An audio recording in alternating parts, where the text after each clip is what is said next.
want to thank everybody first off for sticking around this long and coming out to your first ever PlayStation experience. You guys having a good time? Yeah. Woo! Awesome. So you're in for a real treat. We actually had our character team give a panel like this when we did a art show at Gallery Nucleus in Los Angeles about a month ago or so, I think it was. So it's very interesting. They, true to Naughty Dog fashion, they iterated on that panel even more, and it's really, really fascinating look into what it took to get Nathan Drake onto the PS4. So these are the amazingly talented character artists we have at Naughty Dog, and I'm going to let them introduce themselves, but really quickly at the end during Q&A, for the best question, we're going to give you one of these awesome Uncharted 4 shirts. So think up your questions and pay attention. Also, the Tomorrow's Children panel has asked us, and we love that game. If you guys haven't checked it out, you should check it out. But we have some of their cards, so I'll be giving cards to people at the end of the panel too. So if you haven't got the 2 of spades or clovers, I have those. So there's that. But without further ado, I'm going to let everybody introduce themselves down the line here. Hello. My name is Ryan Trowbridge, and I'm the lead character TD at Naughty Dog. Hi, my name is Yibin Jiang. I'm the shading artist in Naughty Dog, in charge of all the shaders like skin, hair, eyes, fabric, leather. You can keep going. Basically everything on the character. Okay. Okay, my name is Frank Zhen. I'm the lead character artist of Naughty Dog. Hi, my name is Ashley Swadowski, and I'm a character concept artist. And these lights are very bright. Can't see. Hey guys, I'm Colin Thomas, character artist at Naughty Dog. Oh, do we want? We're gonna start. Or are we just jumping in? Let's just start. Can we maybe like dim those lights just a little? I can't. I'm seeing spots. Everybody's face is just a spot. You just need to talk. Oh, okay. Do what? What do I do? To talk louder? Oh, okay. Okay, so I want to start by talking with you guys a little bit about the type of the work that I do, which is with Drake specifically designing his costume. Since he's a legacy character, this wasn't about designing a new person. He's an established person, but we needed a new look for him. So I wanted to talk to you guys about contemporary costume design in Naughty Dog games. If you're not familiar with contemporary costume design, I'll tell you a little bit about it.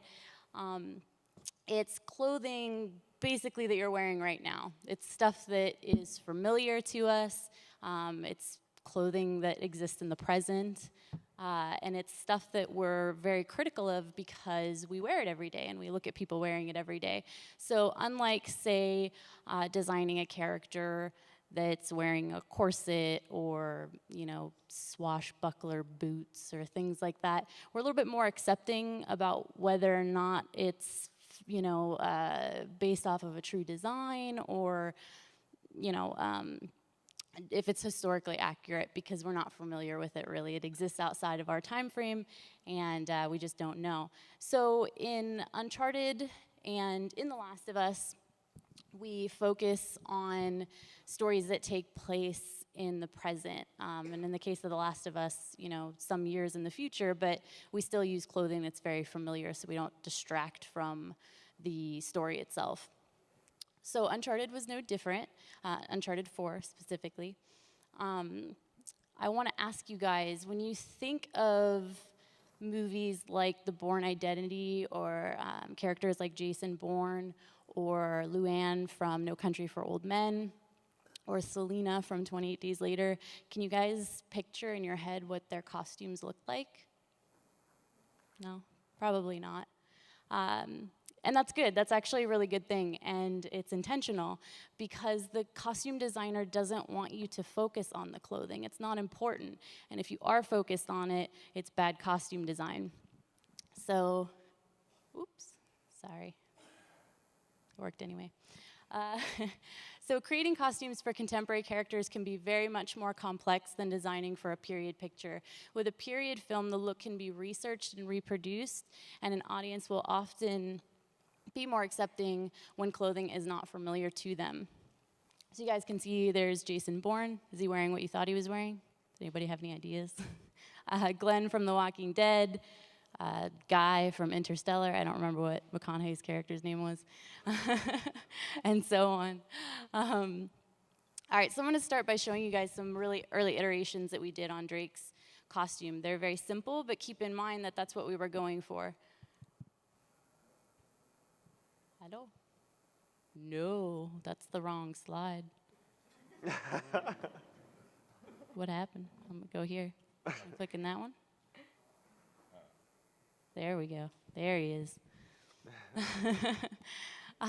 So these hopefully all look familiar to you guys in that they feel like outfits that Drake would wear. They feel true to the person that he is. He is already established. He has kind of an established look, having existed through 3 different games already. And these are just base outfits. So we're looking for kind of what's the foundation of his costume going to be.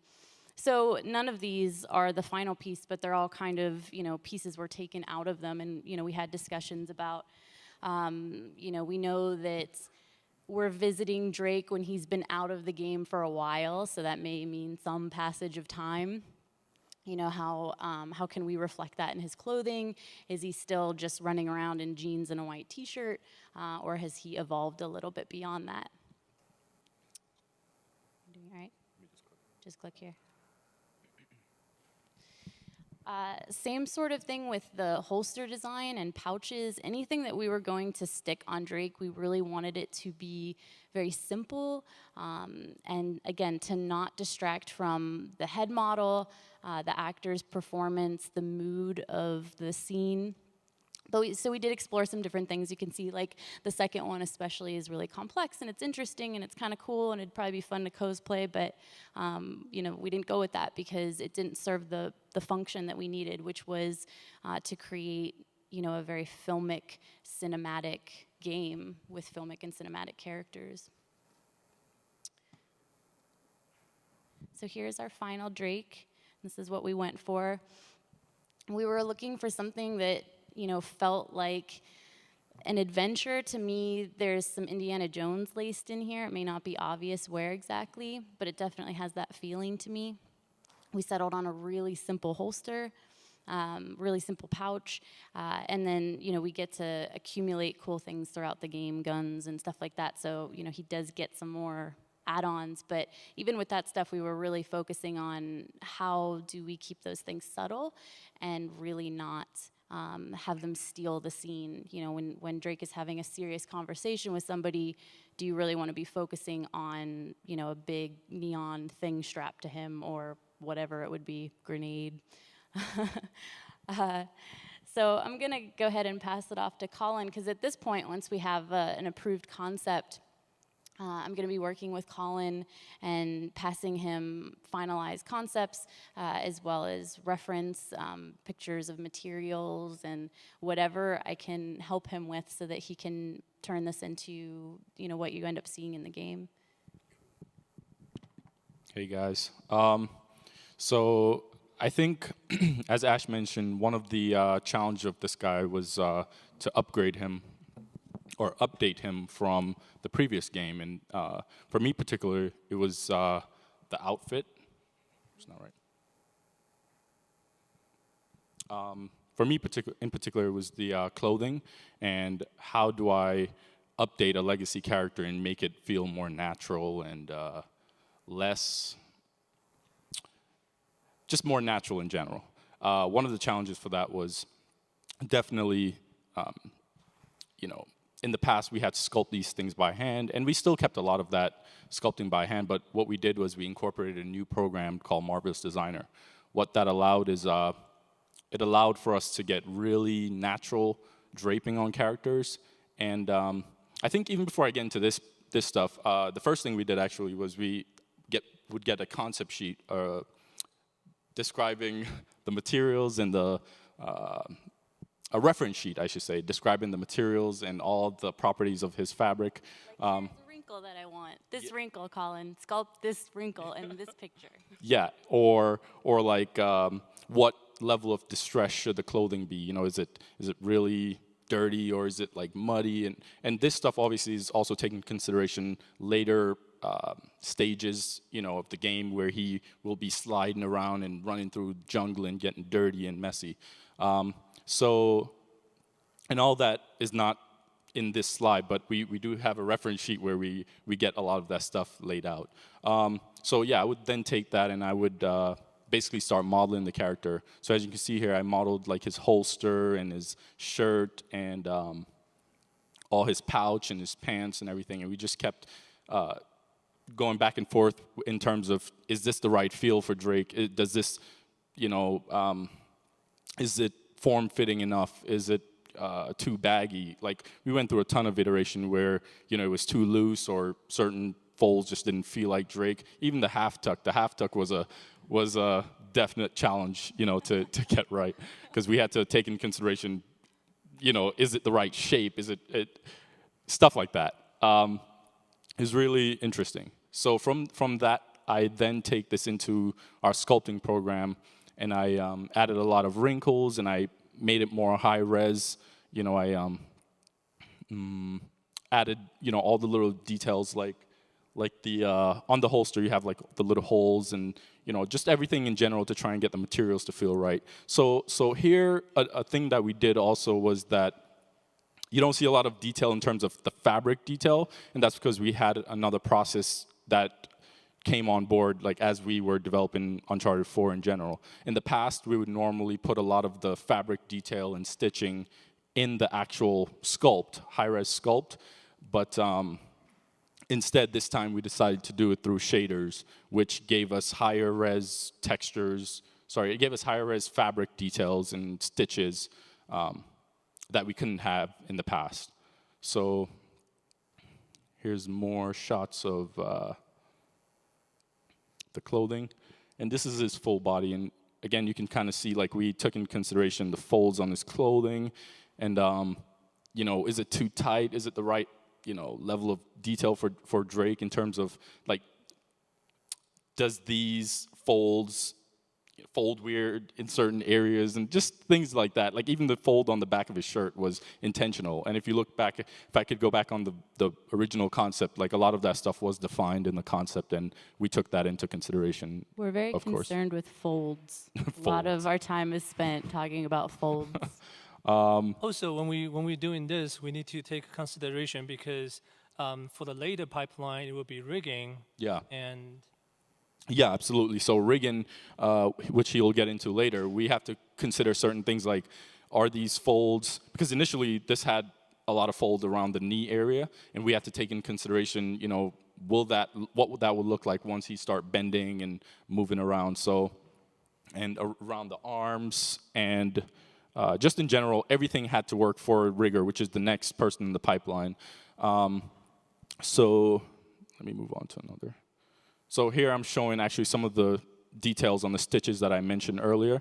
Our shader artists actually did a lot of that, but we as character artists had to set up the models to make sure it's able to do that. But you can see like we have a lot of control in this, how small the stitches are in general.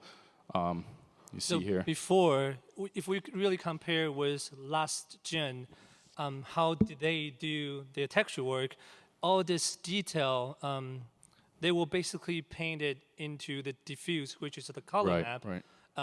And for the next gen stuff, we'll be able to get more detail because we can basically separate that in a very small map. Right. And it's tieable as well. So.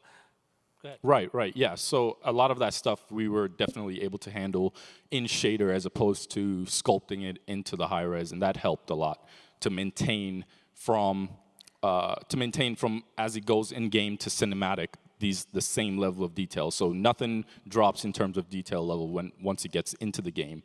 So I'll go on to the next slide. And this was definitely represented all over. Like you can see on the holster, we have stitches along, you know, and our shader artist will get into more how she went along making that stuff. But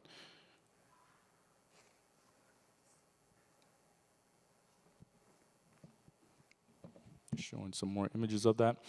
This is in Maya, actually. In yeah. game, it will look better. Yeah, this is actually in Maya, which is our 3D package. But when it goes in the game, should look more like this. And this is, what the final result of, her shading on the clothing and the modeling that you saw earlier, all the stitches. It's stuff that you don't really see at this level, but once, the camera gets close up on the character, you'll be able to see all that small fidelity. And it helps from a distance, I think, too, just in general. So from here, I'll pass it over to Frank, who handled a lot of the facial sculpting on Drake and all that stuff. So. Hey guys, so my job, basically, my task for Drake's is I overseeing and help developing the final look of Drake. And mainly, Colin is helping and focus on the outfit part of Drake.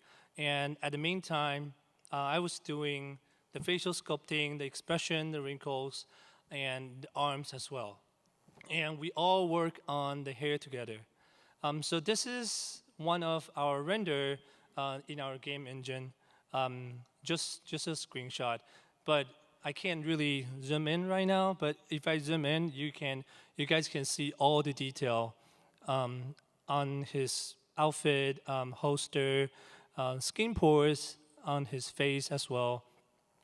So today I'm going to show you guys, first I'm going to show you guys the detail of the arms that we sculpt and the texture on the top and the final in-game shots of the arms.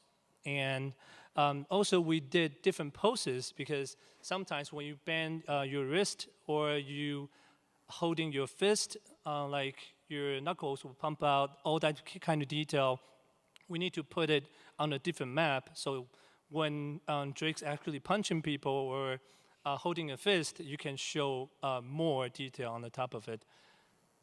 And then I'm going to show you guys how did I upgrade the Uncharted 3 Drake to Uncharted 4. We will have like a side-by-side compare, and you guys can be the judge of it if he really looks like Drake or not. And then we'll show you guys the detail, how do we sculpt from the base mesh of the head to all the skin pores, wrinkles that we have. And I will show you guys as well the wrinkle, actually the expression and wrinkles on the top of the, there will be 2 videos that I'm going to show you guys. And finally, I will show you guys the promotion shots of the E3 Drake that we did a while ago. So let's start it with the detail of the arm. Let me just click. Okay. So we're sculpting all this in a program called ZBrush. ZBrush help us we can basically do all the detail that we want. You can see like all the skin pore, all the vents that we have. This is just a sculpting shot, and without any color on the top of it.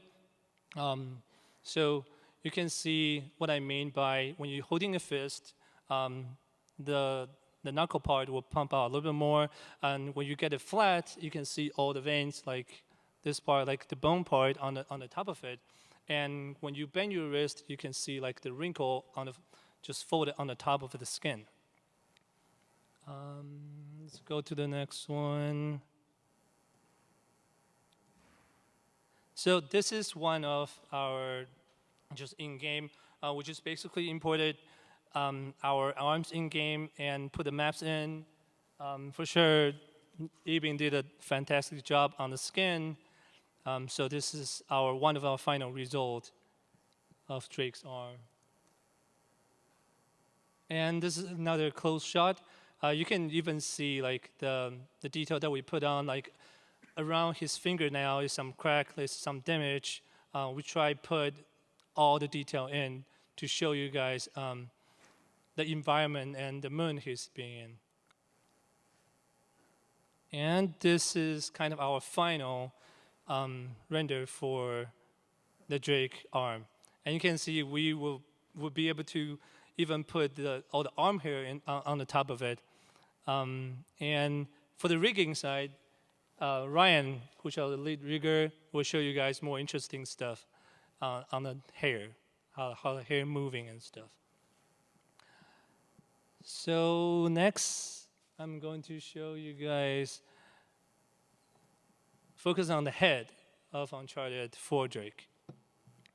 So this is just one of the render, but this you can kind of see what kind of detail can we get, and the anatomy improvement on the top of it.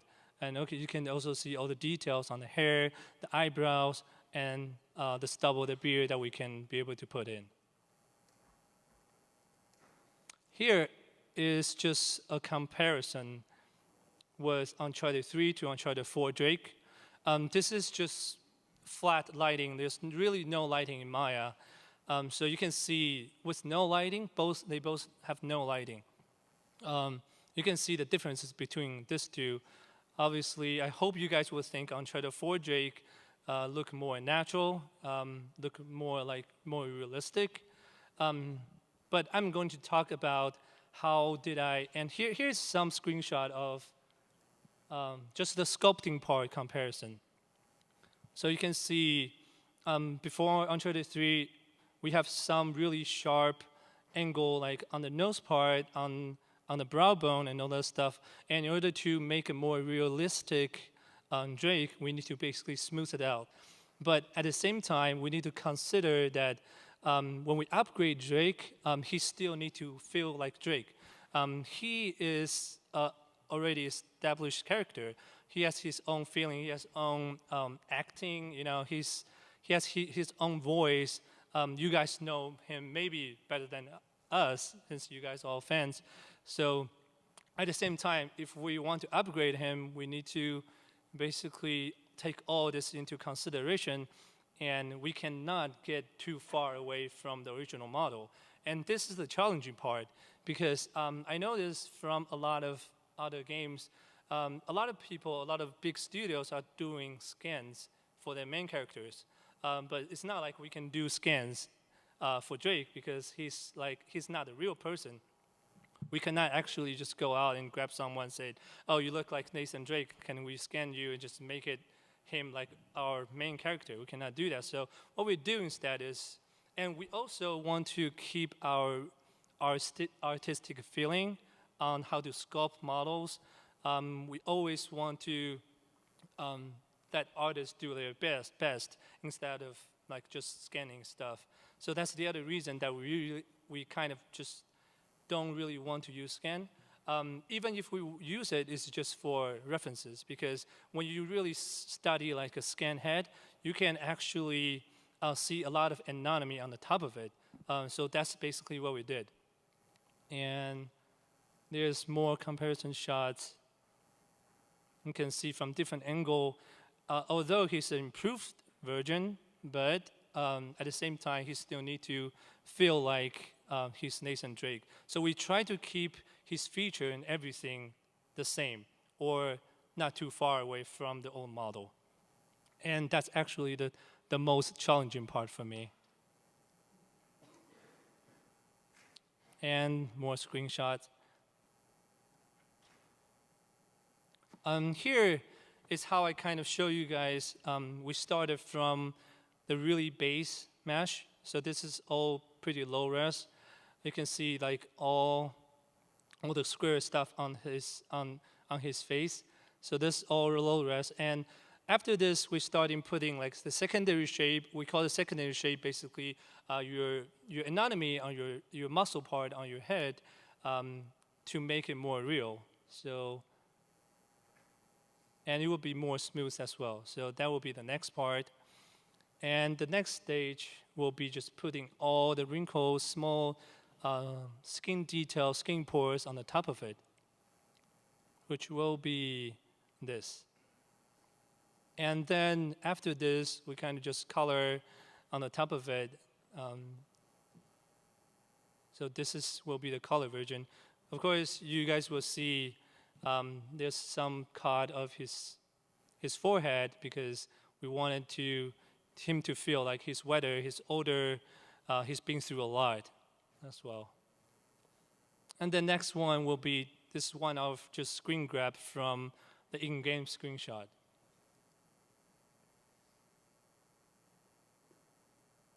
That's the final, kind of final fidelity, the look, the detail that we'll be able to put it on Drake. But this is a black and white one, and I'm going to show some color as well. But I just want to remind you guys, this is what we call a stage lighting room for the characters.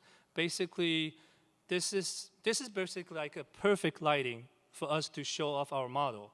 But you guys might notice in game, there will be different lighting situations, so you probably won't be able to see all the detail that he has under those situations. So here's the color shot and at different angle, so you can see all the detail that we'll be able to put on the top of it. And different lighting test.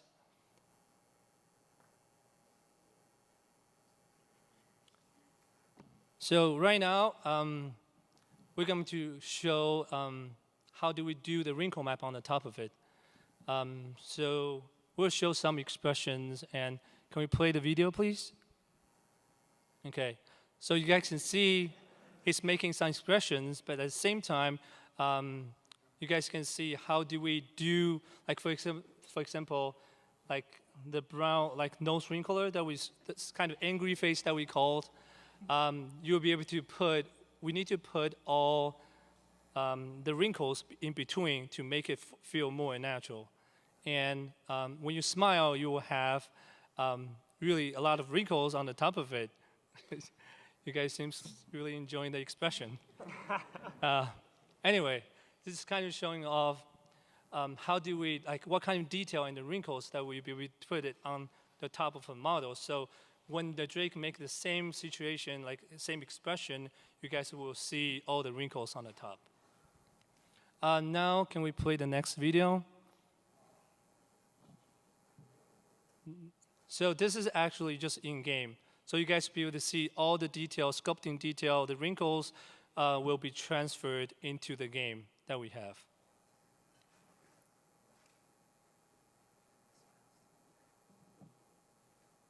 You can see brow rays now. You can see all the, the wrinkles on the top of it.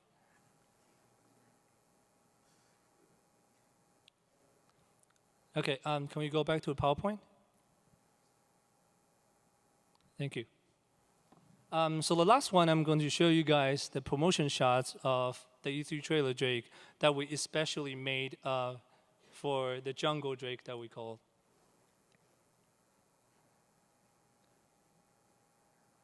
So as I said, from the start, actually helped a lot from the concept, and then we decide an expression on the top, and we post it, and then we add all the detail on the top to make him feel that we want him to feel. Like you can see, he's more aged, it's been some time, he has some bruise on the top of it, some dirty part, and sweaty, all the sand on the top, you guys can feel it. And chest hair. And chest hair, you guys can see that. More close shots. More close shots. As you guys can see, we'll be able to put like even the sweating feeling on the top of his forehead, which even help a lot. So at final, I'm going to show you guys the video that we'll be able to put out just for we call it the turntable of the next gen Drake. Can we play the video, please? And the next, we'll just give it to the very talented shading artist, Yibin Zhang. She will break down all the materials of next gen for you guys. Thank you.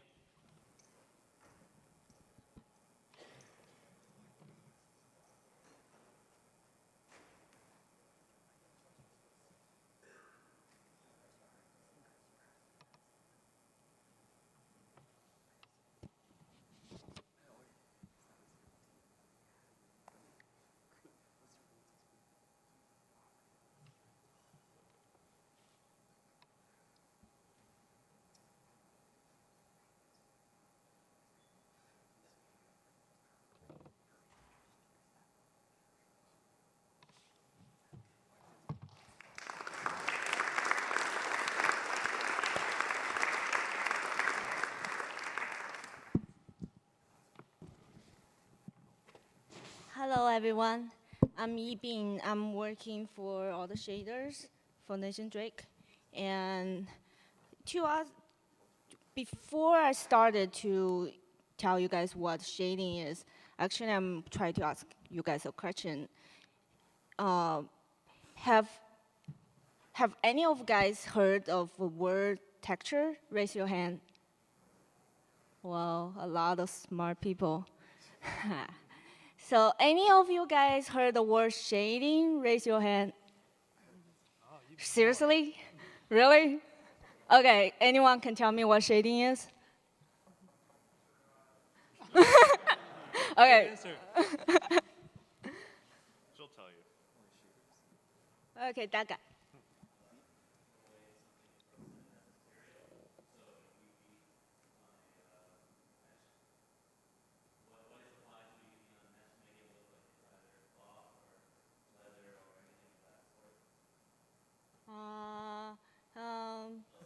Close, yeah. Yeah.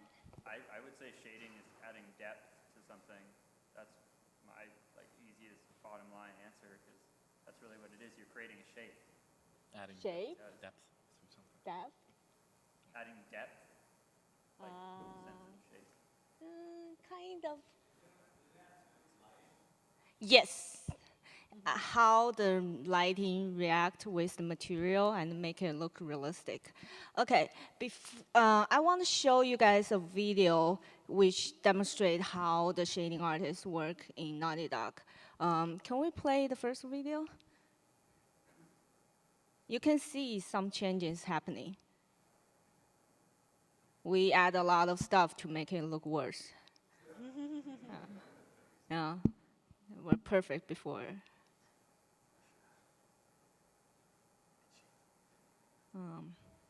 When the video play the second time, I can actually demonstrate what we put it on.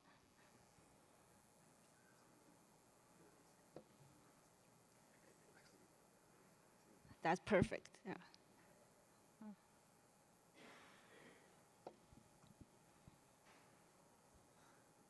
Okay, we start with really simple shader.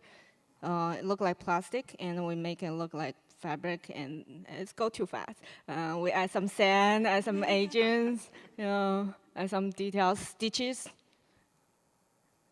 Oh, yeah. Do you notice the land actually changed too? Like the mud, the water, and the sand, the dirt, the stitches. The same fabric details, aging, the sand, the dirt, the stitches. Okay, we add some subsurface. Look at the eyes, the reflection and the shadow of the reflection. Okay, we can stop the video now. Can we go back to the PowerPoint? Thank you. Not this one. Next one. Oh. Sorry. Oh, no. I don't know it. Click. Go down. I will click for you.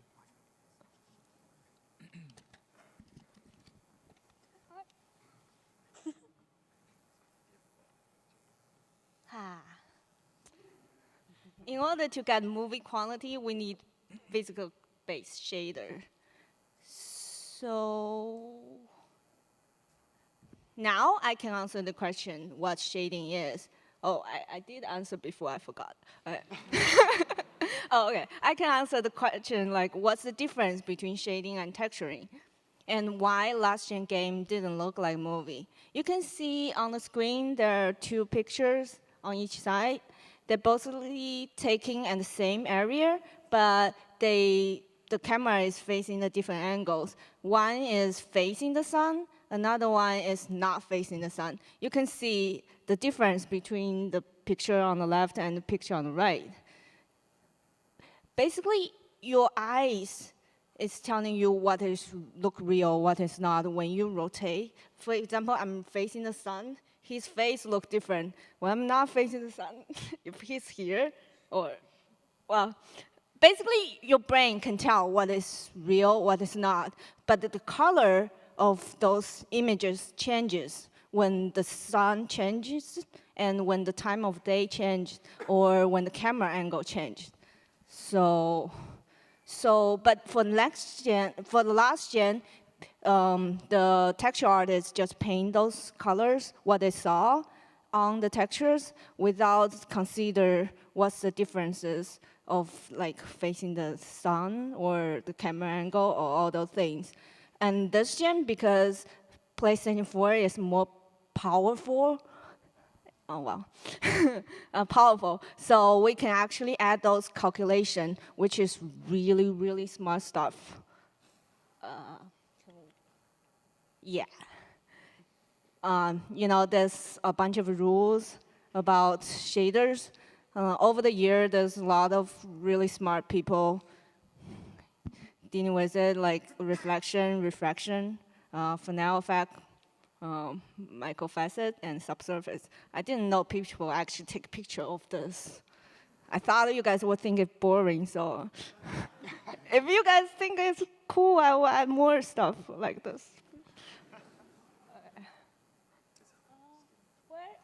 Down, Frank. No? Yeah. Frank. Up. Then. Okay.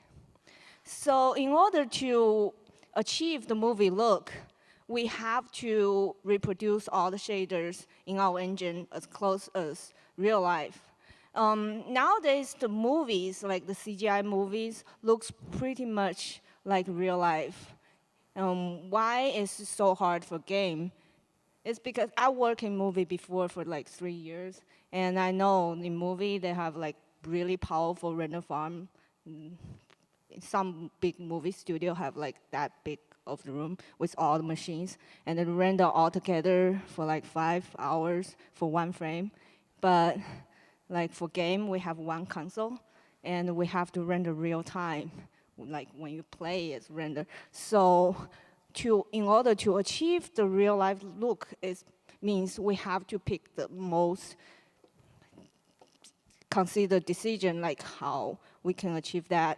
It's totally different from movies. And the second point we have to consider is, you know those stuff I just showed, the graph I showed, is really, really difficult for for all the artists to understand. We can teach them the basic idea of materials, but we cannot teach them all those like technical papers, you know, get a degree of math in order to doing shading. So that's why we have a secret weapon called shader package. Basically, we put all those like researchers, smart people's ideas, all the ideas like the Naughty Dog people, like Colin gave me the idea of stitches, and we put all together in a black box, and the output will be just the layers people understand. Like we can turn on mud, and then we can turn on fabric. We can turn on sand, as you guys just see. It's so easy, you just turn it on and adjust the agent, and boom, the final result, really cool. And this is some example of the shader package we have. You can see the differences between those fabric. The first one looks really silky, and second one is like a t-shirt. Third one is like cargo pants. And we put all those in the shading, in the fabric shaders, and the artist can just eyeball it, adjust it, and the result will look really realistic, I hope. And this is the skin shader. You can see the first one, like the skin pools. I know Frank has some details on the pores and stubbles and the wrinkles on the model, but beyond that, we have micro details which make you feel like skin. And the second one was when he was getting sweaty, how they look like. And third one was when you zoom out, you can see. Frank already showed it before. Oh, can we play the second video? Thank you.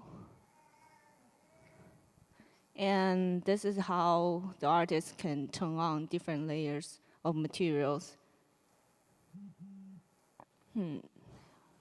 Some dirt and some dead leaves and bunch of wetness, and water,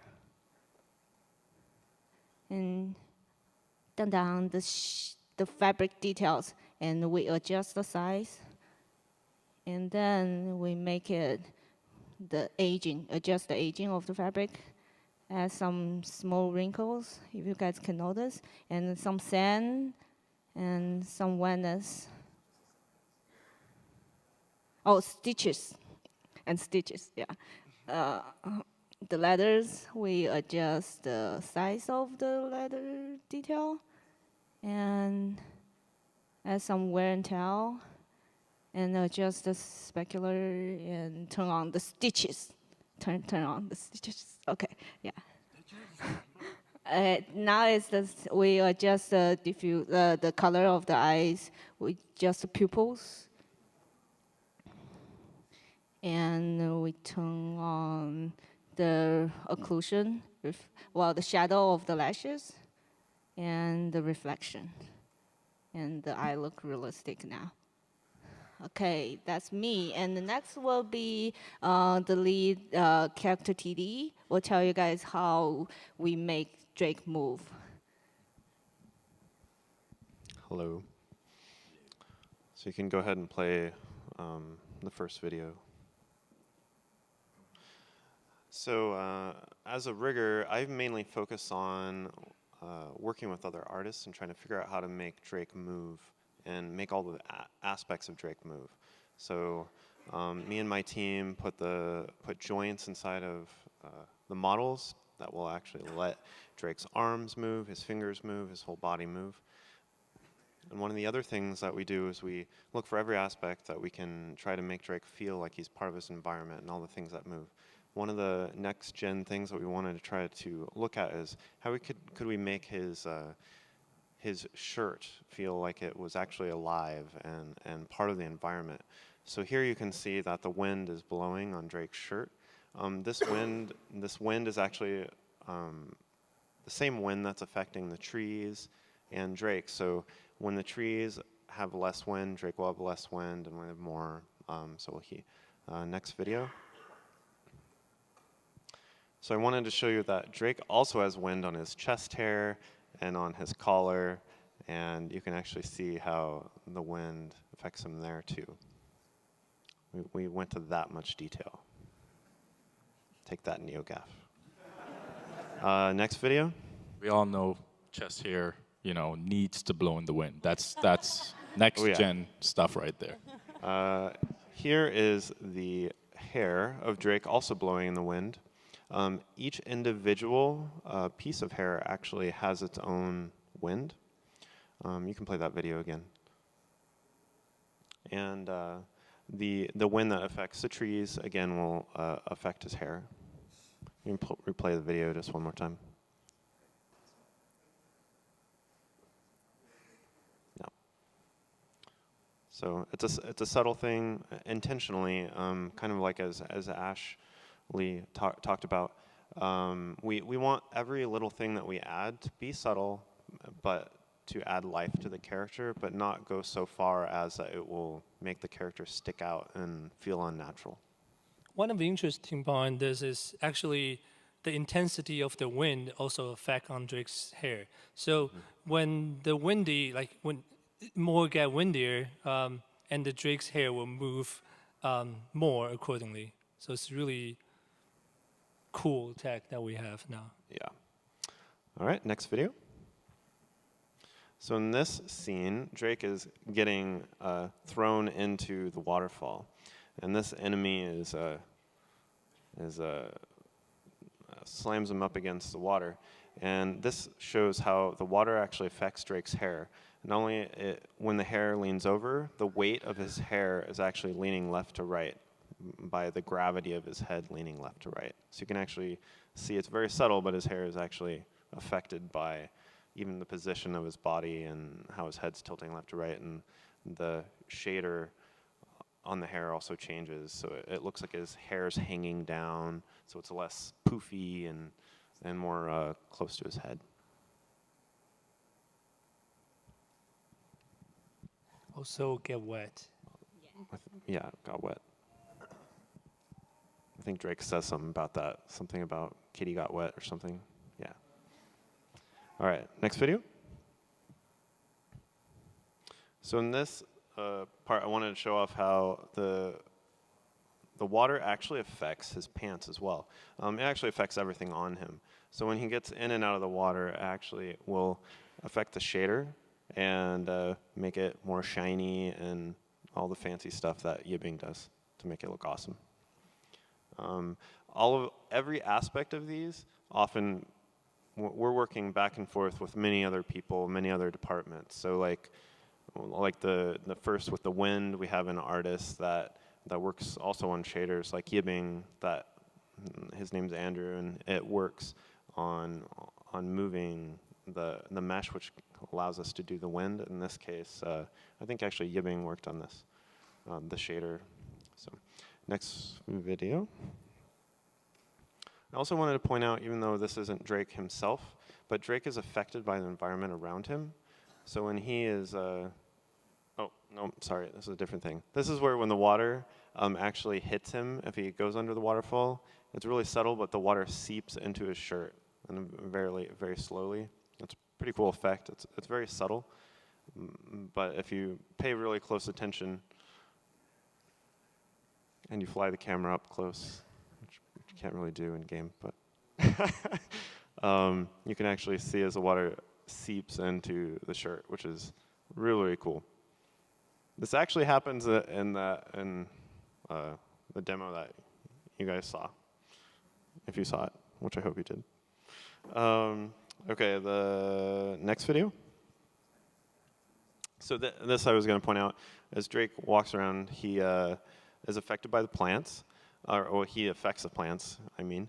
And this is actually a lot of the same tech that we used on the plants is the tech that we used on his shirt.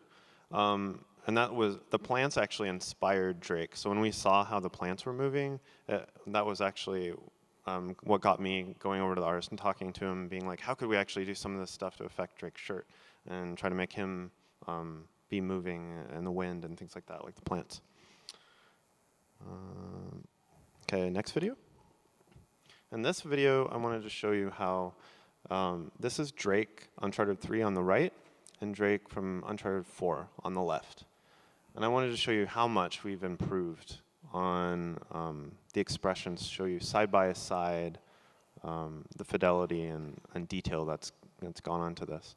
We've gone to great lengths to try to make it feel like his skin is more organic, more of him moves, and you can see how there's a lot more detail in the lips. You can see how even his cheeks are moving, and even moving his jaw left to right. You can see just how organic it feels compared to our last version. Next video. So this is a crazy amount of expressions that Drake can do. Uncharted 3, we had 120 possible face poses. In Uncharted 4, we have 850 possible face poses. It's impossible to show you every single one, well, except it's not, because I'm doing it now really fast. These don't always move the teeth, so some of them look funny. But these are all can be combined in various ways, and I'm going to show you that next. So basically has 8 times the detail of face poses I did from the last game, which is quite a bit. Next video. So here I wanted to show you more in detail, just slowly going through some of the poses. Here on the right is like a control panel that the animators would use to animate Drake. You can it's broken up into different areas to help the animators find controls quickly. And as you can see, as Drake's opening his mouth, it's affecting his neck, it's affecting his jaw. Here we're layering on some raising up the lips and lowering the bottom of the lips. All this is broken up into very distinct muscle movements, which is very similar to how a real human face works. We've went to great lengths to try to make it feel like it is possible for the animator to make every possible face movement based on facial, realistic, real-world muscle movement. And it actually helps in guiding us in how we can make Drake feel more and more realistic. We have this where many face poses combine, like that was combining keeping the lips closed while opening the jaw. You kind of saw this when Frank showed earlier. This is where now when we would do an extreme expression like a stressful expression like this, you can actually affect his neck. We previously had nearly no movement in the neck on the previous Uncharted. This is a more complicated facial pose to make, the shush pose. This takes an incredible amount of detail to get a pose like this to work. It may not always be appreciated, like if you were, but when you actually see a human talking, some of these things you need to be able to try to achieve them, but it's very difficult to get all that detail. And now on Uncharted 4 and with the power of the PlayStation 4, we're able to have so much more detail put into Drake. Here, just showing a lot of subtle movements that we have for the animators. We have everything from just little nose movements to being able to puff up his cheeks, so it feels like maybe he's holding his breath underwater, or maybe just filling his mouth with a little air or something. Okay. So here we just have him lowering his eyebrows, raising up his eyebrows. All these subtle movements. You can even see all the detail in the brows.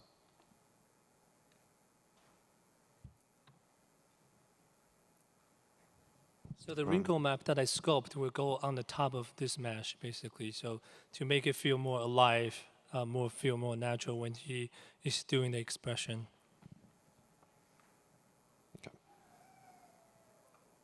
Okay, next video.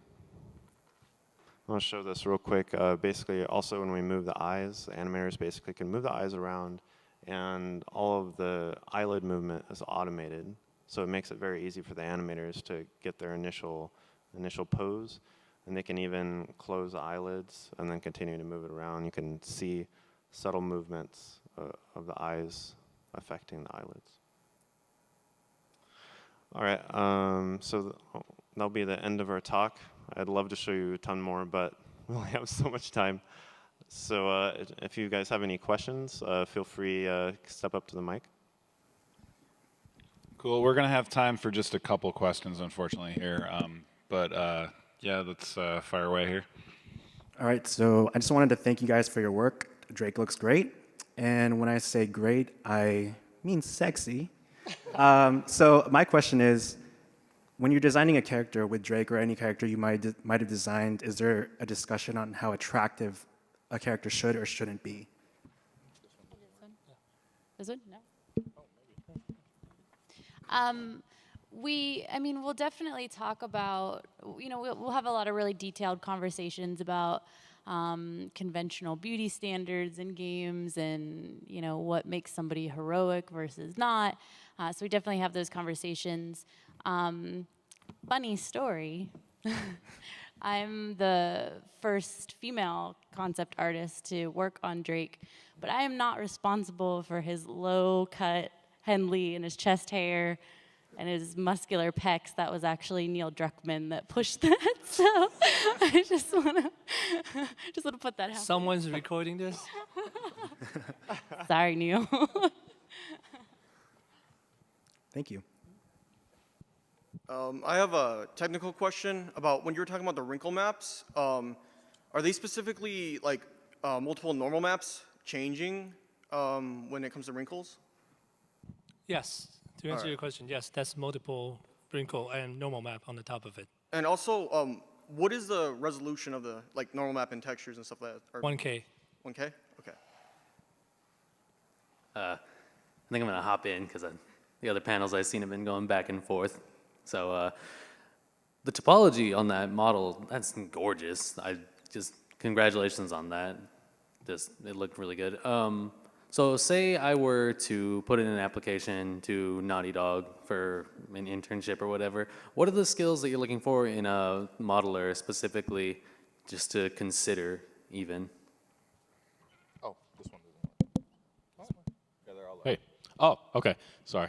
I think in general, when it comes to topology, personally, I really like clean topology, obviously, if you look at any of that stuff. But one of the things we look for, I guess, when we're looking for people is, how well you guys really work with people, and just can we get along? Because we're going to be doing that a lot, obviously. During crunch and all those other times, you guys got to be able to handle each other. So yeah, having to deal with people in general and just having a good attitude, I think. I know sometimes we get applications and some people don't want to take the test and stuff like that. And the test is, not only does it help see, your ability, but it also helps sees if you're even willing to take the test, because a lot of people don't, and that already tells a lot about their character and, stuff like that. So, yeah. Yeah, being a team player is definitely one of the really important aspect that we see if we want to hire you. The other one is, I think this is depending on the company that you apply. For example, if you want to apply to Blizzard, then Blizzard have some special style, their own style. So same thing would be to Naughty Dog. Naughty Dog, our style is more realistic. We pay a lot of attention to. That is my son, by the way. Hey, Lucas. We pay a lot of attention to how you're sculpting, texturing the facial stuff, because that's what we really focus on. So if you really want to apply Naughty Dog, you need to have a really good anatomy base of your sculpting, and your detail on the top have to be top-notch as well. Okay, thank you. No problem. This is a question for anybody. You talked about realism, but and this is just my interpretation, but you guys have always avoided the uncanny valley because you have a slight sense of stylism. And I was wondering, even though you're getting more realistic, how important, or if important at all, is that kind of dash of stylism to keep things particular? I know exactly what you mean. I think it's always been a challenge to, stay away from the uncanny valley in general. That's especially noticeable on faces, and it's harder, I think, to make that not look creepy in any way. But I think being able to sculpt it, to a high realism in terms of, all the poor details and all that stuff, having good anatomy and stylizing the anatomy just slightly, not that it's, absolute photoreal, but just that it looked natural. Obviously, those feedback can come from everyone as well, and maybe Frank can talk more about how he stylized the face, or how he adds those just small elements of stylization to the face to not make it look, creepy or staying out of the uncanny valley. So that's what I mentioned, that we don't really use scan data, because when you use scan data by yourself, you just basically fall into that. So what we ask for all of artists to do is we want artists to put in that artistic feeling of their own into our model. And that helps us a lot to give it a more stylized feeling into the realism that we're going to achieve. Cool. We have time for one more question on the left side. Andrew and everybody else in line, you can just come up towards the end and we'll field them.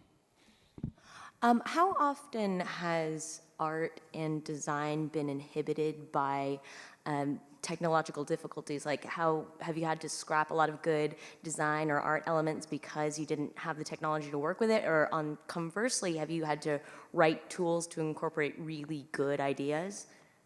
Colin will be the perfect one to answer this question.